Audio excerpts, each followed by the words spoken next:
नमस्कार दोस्तों, विद्याशक्ति एजुकेशन के ऑनलाइन प्लेटफॉर्म पर सभी मित्रों का हार्दिक स्वागत और अभिनंदन है। दोस्तों, आज अपन पढ़ेंगे लेंस की समता। तो लेंस की समता क्या होती है इसके बारे में अपन पढ़ेंगे। इससे पहले हम लेंस, दर्पण, परावर्तन, अपवर्तन और अपवर्तनांक जो सारे पॉइंट है प्रकाश से संबंधित, उन पॉइंटों को अपन पढ़ चुके हैं और आज अपन पढ़ेंगे लेंस का ये अंतिम टॉपिक है। ठीक है, लेंस जो हमने पढ़े हैं, ठीक है, लेंस का ये अंतिम टॉपिक है, लेंस की क्षमता। तो लेंस की क्षमता क्या होती है उसको अपने को देखना है। ठीक है, तो पहली बात तो क्षमता आती है, किसी भी हम वस्तु की या किसी मशीन की क्षमता की बात करें कि भाई इस मशीन की क्षमता कितनी है, तो पहले तो हमें ये पता होना चाहिए कि क्षमता किसकी कह रहा है, मतलब वो काम क्या करती है ना। भाई कोई मशीन है, मान लिया अपन किसी मशीन की बात करें, ठीक है, और किसी मशीन की अपने को क्या ज्ञात करनी है, क्षमता ज्ञात करनी है। क्या ज्ञात करनी है? अपने को क्षमता ज्ञात करनी है। तो क्षमता का मतलब होगा कि उस मशीन की कार्य करने की क्षमता, किसकी? कार्य करने की क्षमता ज्ञात करनी। अब वो कार्य कौन सा कार्य करती है ना, कार्य है वो कौन सा कार्य उसके द्वारा किया जाता है, उस कार्य की क्या ज्ञात करनी है, क्षमता ज्ञात करनी है। तो ऐसे ही यहां लेंस की क्षमता का मतलब क्या, ये ट्रिक बता रहा हूं मैं कि लेंस की क्षमता कैसे ज्ञात करता है या लेंस की क्षमता होती क्या है। तो इसके लिए मैं आपको ट्रिक बता रहा हूं कि भाई कोई मशीन है, उस मशीन की क्षमता क्या होगी, क्षमता किसकी, काम करने की क्षमता। तो वो काम क्या है, ऐसे लेंसों का काम क्या है ना, लेंस का कार्य क्या होगा वो बताओ, उसी से क्षमता निकाल जाएगी। लेंस का कार्य, तो लेंस का कार्य क्या है, लेंस अपने ऊपर आपतित प्रकाश की किरणों को अपवर्तित कर देता है। लेंस अपने ऊपर आपतित प्रकाश की किरणों को क्या कर देता है, अपवर्तित कर देता है ना। अपने ऊपर आपतित प्रकाश किरणों को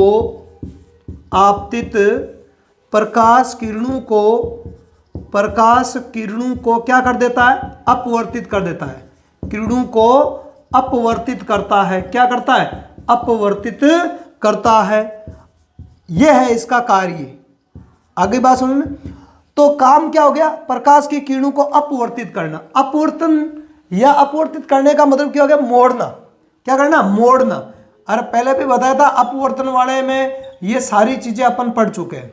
और अपवर्तन वाले में पढ़ा था कि अपवर्तन किसको कहते हैं कि जब प्रकाश की किरण एक माध्यम से दूसरे माध्यम में प्रवेश करती है तो दोनों माध्यमों को पृथक करने वाले तल से अपने मूल पथ से विचलित हो जाती है, मतलब थोड़ी सी मुड़ जाती है, वो अपनी दिशा चेंज कर लेती है। दिशा चेंज करने को या मुड़ने को ही क्या बोलते हैं अपन, अपवर्तन बोलते हैं। और अपवर्तन का ये कार्य कौन करता है, लेंस भी करते हैं। लेंस के द्वारा भी जब प्रकाश की किरण आएगी लेंस के अंदर से होकर जाएगी, तो क्योंकि लेंस पारदर्शी होता है तो लेंस प्रकाश की किरणों को क्या कर देंगे, अपवर्तित कर देंगे, उसको मोड़ देंगे। उसको क्या करेंगे, मोड़ देंगे।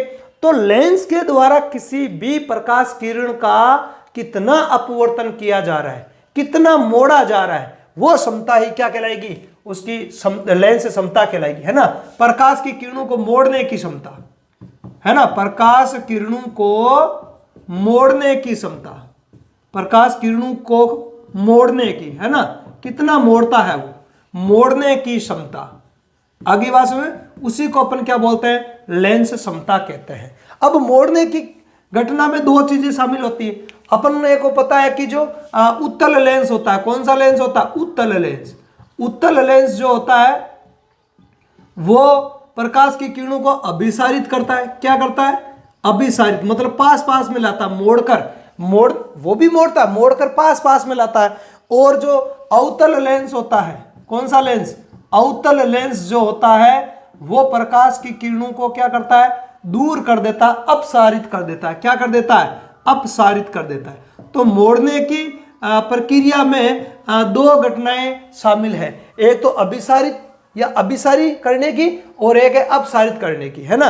एक तो है अभिसारित करने की और एक है अपसारित करने की। तो दोनों ही घटना मोड़ने की है ना। या तो प्रकाश की किरणों को मोड़ेगा लेंस, तो या तो वो अभिसारित हो जाएगी अथवा मुड़ने के पश्चात वो क्या हो जाएगी, अपसारित हो जाएगी। यदि उत्तल लेंस है तो प्रकाश की किरणें मुड़ने के पश्चात क्या हो जाएगी, अभिसारित हो जाएगी। और यदि अवतल लेंस है तो प्रकाश की किरणें मुड़ने के पश्चात क्या हो जाएगी, अपसारित हो जाएगी। तो मोड़ने की क्षमता कह दो या यूं कह दो कि किसी भी लेंस के द्वारा प्रकाश की किरणों को अभिसारित या अपसारित करने की जो क्षमता है वही उस लेंस की क्या हो जाएगी, क्षमता हो जाएगी, लेंस क्षमता कहलाएगी। तो कोई भी लेंस है, चाहे अवतल लेंस है चाहे उत्तल लेंस है, अपने से होकर गुजरने वाली प्रकाश की किरणों को कितना मोड़ता है, वो मोड़ने की जो क्षमता, जो एंगल बनाएगा, कितने डिग्री का एंगल बनाएगा, है ना, मोड़ने की मात्रा, है ना, कितने डिग्री पर मोड़ता है, ज्यादा मोड़ता है, कम मोड़ता है, तो मोड़ने की जो मात्रा, जो डिग्री है ना, उसको बोलते हैं उसकी लेंस क्षमता। अब यदि उत्तल लेंस है तो वो प्रकाश की किरणों को अभिसारित करता है, तो अभिसारित करने की क्षमता, या अवतल लेंस है तो वो अपसारित करता है, तो अपसारित करने की जो क्षमता है वो क्या कहलाएगी, लेंस क्षमता कहलाएगी। क्या कहलाएगी, लेंस क्षमता कहलाएगी। आगे बात सुन। अब ये जो लेंस क्षमता होती है, अब ये जो लेंस क्षमता होती है वो किस पर निर्भर करती है, वो निर्भर करती है फोकस दूरी पर। किस पर, फोकस दूरी पर निर्भर करती है। किस पर निर्भर करती है, फोकस दूरी। और फोकस दूरी को किससे दर्शाता है, स्मॉल एफ से दर्शाता है। किससे दर्शाता है, स्मॉल एफ से दर्शाता है। आगे बात सुन। तो किसी भी लेंस की जो लेंस क्षमता है वो फोकस दूरी पर निर्भर करती है, ठीक है। और लेंस की जो क्षमता है ना, लेंस क्षमता के लिए अपन जो संकेत काम में लेते हैं वो लेता है पी। लेंस की क्षमता या लेंस क्षमता बोल दो, एक बात है। तो लेंस की क्षमता के लिए अपन संकेत क्या काम में लेते हैं, संकेत लेते हैं पी। और ये फोकस दूरी पर निर्भर करती है। कैसे, तो सूत्र हो जाएगा P बराबर 1/f, है ना, 1/f, ये हो जाएगा इसका सूत्र। मतलब जो लेंस की क्षमता है वो किसके, फोकस दूरी के व्युत्क्रमानुपाती होती है। ऐसे भी अपन बोल सकते हैं इसको, है ना, P is proportional 1/f। Lens की जो क्षमता है वो किस पर निर्भर करती है, उसकी फोकस दूरी पर निर्भर करती है। किस पर निर्भर करती है, फोकस दूरी के व्युत्क्रमानुपाती होती है। व्युत्क्रमानुपाती का मतलब होता है यदि फोकस दूरी बढ़ेगी तो लेंस क्षमता घटेगी, और यदि फोकस दूरी घटेगी तो लेंस क्षमता बढ़ेगी। तो फोकस दूरी बढ़ने का मतलब क्या हुआ, फोकस दूरी बढ़ने का मतलब क्या हुआ, इधर देखो, जिस लेंस की फोकस दूरी अधिक होगी, फोकस दूरी क्या होगी, अधिक होगी, तो इसका मतलब है कि वो लेंस क्या होगा, बड़ा होगा। वो लेंस क्या होगा, बड़ा होगा ना भाई। भाई फोकस दूरी, गोले भी बड़े बनेंगे, है ना, ध्यान रखना ये चीज इंपॉर्टेंट है। फोकस दूरी अधिक किसकी होगी, बड़े लेंस की। बड़ा लेंस होगा तो उसका वक्रता केंद्र भी क्या होगा, बड़ा होगा। वक्रता केंद्र बड़ा होगा तो फोकस दूरी भी क्या होगी, बड़ी होगी। तो फोकस दूरी बड़ी होगी तो प्रकाश की किरणों को कम टर्न करेगा। क्या करेगा, कम टर्न करेगा। कैसे, देखो इधर, जैसे मान लिया कि यहाँ पे मैं दो लेंस, केवल एक उत्तल लेंस का उदाहरण देके बता रहा हूं मैं, ठीक है। अवतल में भी ऐसा ही रहेगा। जैसे मान लिया कि एक ये उत्तल लेंस है, ये एक तो छोटा लेंस है, ठीक है। यहाँ इस प्रकार से यहाँ पे मान लिया कि फोकस है, और यहाँ पे ये वक्रता केंद्र है, ठीक है। एक मैं बड़ा लेंस बना रहा हूं, ये इस प्रकार से मान लिया कि ये थोड़ा बड़ा लेंस है, ठीक है। अब इसमें देखो, इसमें फोकस मान लो कि यहां पर है और वक्रता केंद्र यहां है, तो इसकी फोकस दूरी कम है और इसकी फोकस दूरी क्या है, ज्यादा है। तो मुख्य अक्ष से समांतर कोई प्रकाश की किरण आपतित हो रही है, तो इसको फोकस नजदीक है तो ज्यादा मोड़ना पड़ेगा। ये जहां से ज्यादा टर्न करेगी तभी तो फोकस से गुजर पाएगी। और यहां पे मुख्य अक्ष के समांतर मान लिया कि कोई प्रकाश की किरण आ रही है, तो यहां फोकस दूर है, तो इसलिए इसको कम टर्न करना पड़ेगा, क्योंकि ज्यादा टर्न करेगी तो ये इधर आ जाएगी, कम टर्न करेगी तब ये यहां तक पहुंच पाएगी। तो ये कम टर्न करती है और इस प्रकार से यहां से निकल जाएगी। आ रही बात समझ में। तो इस प्रकार से जो बड़ा लेंस होता है, बड़े लेंस की फोकस दूरी अधिक होगी तो उसके द्वारा प्रकाश की किरण को कम मोड़ा जाएगा, क्योंकि फोकस दूर होता है। फोकस क्या होता है, दूर होता है, इसलिए उसके द्वारा प्रकाश की किरणें कम मुड़ती है।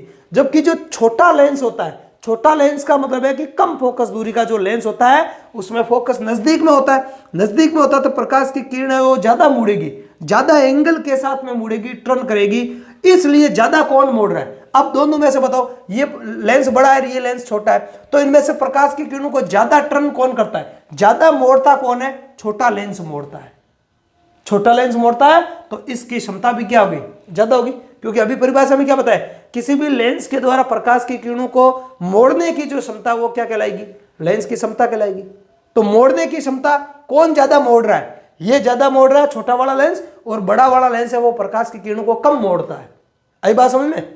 तो जो लेंस प्रकाश की किरणों को ज्यादा मोड़ता है तो मोड़ने की क्षमता उसकी ज्यादा होगी, तो उसकी लेंस क्षमता भी क्या होगी, ज्यादा होगी।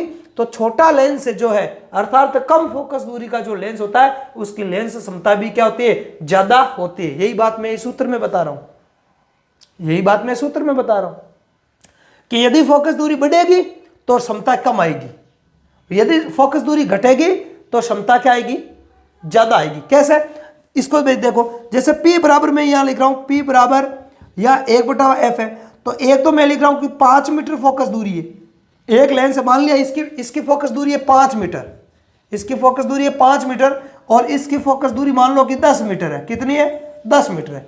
तो अब आप 5 का भाग 1 में लगाओ, कितनी बार जाएगा, 0.2 बार। कितनी बार जाएगा, 0.2 बार। 5 दूनी 10 हो जाएंगे, पॉइंट लगाएंगे। तो अब इसकी क्षमता ज्ञात करोगे तो P बराबर क्या हो जाएगा, 1/10। 1/10 का मतलब क्या हो गया, 0.1 आ गया। अब बताओ कौन सा मान ज्यादा है, 0.2 ज्यादा है या 0.1 ज्यादा है, 0.2 ज्यादा है। तो क्षमता किसकी आई, 5 मीटर फोकस दूरी वाले लेंस की क्षमता क्या आई, ज्यादा आई। 10 मीटर फोकस दूरी वाले लेंस की क्षमता क्या आई, कम आई। मतलब 5 मीटर फोकस दूरी का मतलब है कि छोटा लेंस, और ये लेंस क्या है, बड़ा लेंस है। तो छोटे लेंस की फोकस दूरी कम होती है, इसलिए वो प्रकाश की किरणों को भी ज्यादा टर्न करता है, ज्यादा एंगल के साथ में मोड़ता है। तो मोड़ने की क्षमता उसकी ज्यादा हो गई, तो उसकी क्षमता भी क्या हो गई, ज्यादा हो गई। बड़ा जो लेंस होता है उसकी फोकस दूरी अधिक होती है, फोकस दूर होता है तो वो प्रकाश की किरणों को कम मोड़ेगा, कम एंगल के साथ में मोड़ेगा। कम एंगल के साथ में मोड़ रहा है तो उसकी मोड़ने की क्षमता क्या हो गई, कम हो गई ना। कम एंगल के साथ में मोड़ रहा है तो उसकी क्षमता हो जाएगी, कम हो जाएगी। कम एंगल के साथ में मोड़ रहा है तो उसकी क्षमता भी क्या जाएगी, कम आ जाएगी। तो ये ध्यान रखना है, इसी सूत्र का ये नतीजा है ना। व्युत्क्रम है, फोकस दूरी अधिक तो लेंस क्षमता कम, फोकस दूरी कम तो लेंस क्षमता अधिक आएगी। तो कहने का मतलब है किसी भी लेंस की जो क्षमता होती है वो किस पर निर्भर करती है, फोकस दूरी पर निर्भर करती है। ये यहां से इंपॉर्टेंट है। तो एक सवाल तो ये हो गया। दूसरा आपकी ये हो जाएगा कि अधिक फोकस दूरी है तो उसकी क्षमता कम आएगी, और कम फोकस दूरी है तो उसकी क्षमता है वो अधिक आएगी, मतलब छोटा और बड़ा लेंस। तो एक सवाल ये भी इंपॉर्टेंट है। इसके अलावा बात करें लेंस की क्षमता जब भी अपन ज्ञात करते हैं तो ये जो सूत्र होता है, इस सूत्र में जो इसका जो मात्रक लिया जाता है, मात्रक फोकस दूरी चूंकि एक प्रकार की दूरी है, ठीक है, तो ये मात्रक इसका मीटर में लिया जाएगा। किस में लिया जाएगा, एसआई पद्धति में मात्रक लिया जाएगा, मीटर में ही लिया जाएगा, सेंटीमीटर किलोमीटर में नहीं लिया जाएगा। और फोकस दूरी को जब अपन मीटर में रखते हैं तो जो लेंस की क्षमता का जो मात्रक आता है ना, पी का मात्रक, क्षमता का मात्रक है ना, पी का जो मात्रक आएगा वो मात्रक आएगा आपके डायोप्टर में। किस में आएगा, डायोप्टर में, डायोप्टर में आएगा। किस में आएगा, डायोप्टर में आएगा। और इसको कैपिटल डी से दर्शाएंगे। किस से दर्शाएंगे, कैपिटल डी से दर्शाएंगे। तो लेंस की क्षमता का मात्रक क्या हो गया, डायोप्टर हो गया। लेंस की क्षमता ज्ञात करने का सूत्र क्या हो गया, P बराबर 1/f आ गया। f को किस में रखते हैं, मीटर में रखते हैं। किस में रखते हैं, मीटर में। यदि प्रश्न के अंदर आपको सेंटीमीटर में दिया हुआ है तो पहले उसको मीटर में चेंज करो। जैसे मान लिया कि 50 सेंटीमीटर दिया हुआ तो उसको मीटर में चेंज करो, 0.5 मीटर, आधा, भाई आधा हो जाएगा। आई बात सुन। तो सेंटीमीटर में भले प्रश्न में सेंटीमीटर में मान दिया हुआ हो, लेकिन आपको क्या करना है, उसको मीटर में चेंज करना है और फिर यहां रखना है। कई बार प्रश्न आ जाता है कि 20 सेंटीमीटर फोकस दूरी वाले लेंस की लेंस क्षमता ज्ञात करो, है ना। 20 सेंटीमीटर फोकस दूरी वाले लेंस की लेंस क्षमता ज्ञात करो। अपने को याद होता है P बराबर 1/f, फटाफट रख देते 1/20 और आंसर निकाल देते हैं, वहीं पे हो जाता है गलत। वहीं पे क्या, और फिर लिख देते हैं डायोप्टर मात्रक, तो वहां पे क्या हो जाएगा, गलत हो जाएगा। क्यों गलत होगा, क्योंकि हमने 20 जो सेंटीमीटर उसको सेंटीमीटर में रखा है, जबकि यहाँ सूत्र में हमेशा क्या रखना है, इसका मान मीटर में रखना है। कहाँ रखना है, मीटर में रखना है। सेंटीमीटर में दी हुई है तो उसको मीटर में कन्वर्ट करना है। मीटर में कन्वर्ट करने के बाद में ही प्रश्न में उसका मान रखना है और हल करना है। आगे बात समझ में। तो ये है लेंस की क्षमता। अब लेंस की क्षमता प्लस भी होती है और माइनस भी होती है। चश्मों में देखा होगा, चश्मों के बारे में मैं बताऊंगा आगे, कब, जब अपन नेत्रों वाला पढ़ेंगे, है ना, नेत्र की क्रियाविधि बताऊंगा तो उस टाइम नेत्रों की क्रियाविधि, नेत्रों से संबंधित होने वाले रोग, जरा दृष्टि है, निकट दृष्टि है, दूर दृष्टि है, ठीक है, दृष्टि वैषम्य रोग है, इन रोगों के बारे में, इनका उपचार, तो वहां पे अपन चश्मे पढ़ेंगे, लेंस पढ़ेंगे, है ना, वापस वहां चश्मे पढ़ेंगे, मतलब मुख्य तो वहां पे बताऊंगा मैं प्लस और माइनस का अर्थ क्या होता है। यहां प्लस माइनस का मैं शॉर्टली अर्थ बता रहा हूं, ठीक है। प्लस का मतलब है कि लेंस की क्षमता प्लस में भी आएगी, माइनस में भी आएगी। क्यों? क्योंकि यहां फोकस दूरी प्लस या माइनस में होती है ना भाई। यदि अपन बात करें किस लेंस की, अवतल लेंस की बात करें, किस लेंस की बात करें, अवतल लेंस, तो अवतल लेंस जो होता है, अवतल लेंस की फोकस दूरी किस में होती है, माइनस में होती है। किस में होती है? माइनस में होती है। अवतल लेंस की फोकस दूरी किस में होती है? माइनस में होती है। और जो उत्तल लेंस है, उत्तल लेंस, उत्तल लेंस के लिए जो फोकस दूरी है, उत्तल लेंस के लिए एफ का मान किस में रहता है? प्लस में रहता है। किस में रहता है? प्लस में रहता है। इसलिए उत्तल लेंस की जो फोकस दूरी है वो प्लस में होने के कारण इसकी लेंस क्षमता भी धनात्मक होती है, और अवतल लेंस की फोकस दूरी ऋणात्मक होने के कारण अवतल लेंस की जो लेंस क्षमता है वो भी ऋणात्मक होती है। वो भी क्या होती है? ऋणात्मक होती है। आगे बात समझ में? तो इस प्रकार से लेंस क्षमता का मात्रक होता है, धनात्मक और ऋणात्मक हो सकती है ये, इसका सूत्र वगैरह ये अपने को याद रखना है। अब इस चीज को एक बार मैं नोट्स के रूप में लिख देता हूं, आप उसका स्क्रीनशॉट ले लेना। आगे बात समझ? ठीक है, ठीक है दोस्तों, एक बार आप इसका स्क्रीनशॉट ले लो, फिर फटाफट इसको अपन देखते हैं। ओके, तो देखो फटाफट देखते हैं इसको। किसी लेंस द्वारा प्रकाश किरणों को अभिसारित या अपसारित, अर्थात कहने का मतलब मोड़ने की क्षमता या जो मात्रा है, डिग्री है, कितने डिग्री पर मोड़ रहा है, उसको क्या बोलते हैं? को ही उस लेंस की क्षमता कहते हैं। क्या कहता है? उस लेंस की क्षमता कहते हैं। इसका जो प्रतीक होता है वो क्या लिया जाता है? प्रतीक लिया जाता है P, और इसका जो मात्रक है वो लिया जाता है डायोप्टर, जिसको D से दर्शाते हैं। ठीक है, तो लेंस की क्षमता का प्रतीक होता है P, Pn पावर है ना, और डायोप्टर इसका मात्रक लिया जाएगा। आगे देखें, इसका सूत्र देखते हैं। तो लेंस की क्षमता ज्ञात करने का सूत्र होता है P बराबर 1/f। यहाँ आपको f को मीटर में लिया जाता है, हमेशा ध्यान रखना। f को किस में लेता है? मीटर में लेता है, तो मात्रक किस में आएगा? डायोप्टर में आएगा। आगे बात करें, आगे देखो, जिस लेंस की फोकस दूरी कम होती है, फोकस दूरी कम होगी मतलब छोटा लेंस होगा तो कम फोकस दूरी होगी, उसकी क्षमता अधिक होगी, क्योंकि वो ज्यादा डिग्री के साथ में प्रकाश की किरणों को मोड़ेगा, क्योंकि फोकस नजदीक में रहता है। ठीक है, इसलिए अधिक। और जिस लेंस की फोकस दूरी अधिक होती है, मतलब लेंस बड़ा है ना, बड़ा लेंस है तो फोकस दूरी भी अधिक होगी, उसकी क्षमता है वो क्या होती है? कम, मतलब वो प्रकाश की किरणों को कम मोड़ेगा। आगे बात सुन, आगे बात करें, अवतल लेंस की फोकस दूरी कैसी होती है भाई? ऋणात्मक होती है। तो यहां मान ऋणात्मक में रखेंगे, यहां f में मान ऋणात्मक रखेंगे। ठीक है, तो p का मान भी क्या आएगा? ऋणात्मक आएगा। ठीक है, तो फोकस दूरी ऋणात्मक होती है, इसलिए इसकी क्षमता भी क्या होती है? ऋणात्मक होगी। कैसी होगी? ऋणात्मक होगी। और उत्तल लेंस की जो फोकस दूरी है वो कैसी होती है? धनात्मक, प्लस होती है। तो यहाँ प्लस रखेंगे, पी का मान भी प्लस में आएगा, होती है, तो इसकी क्षमता भी क्या आती है? धनात्मक होगी। तो लेंस क्षमता से संबंधित इतना पढ़ लो, एक वीडियो पर्याप्त है। कोई सा भी आप कंपटीशन एग्जाम देने जा रहे हो, लेंस की क्षमता का सवाल कभी भी गलत हो जाए तो आप कमेंट करके मेरे को बता देना कि सर मैंने गलत कर दिया, या इससे आपने जो बताया उससे बाहर आ गया, तो इससे बाहर कभी भी नहीं जाएगा। ठीक है, तो यह लेंस की क्षमता। ठीक है, तो यदि आपको क्लास ये अच्छी लगी है तो अपने दोस्तों में से ज़्यादा शेयर करना है।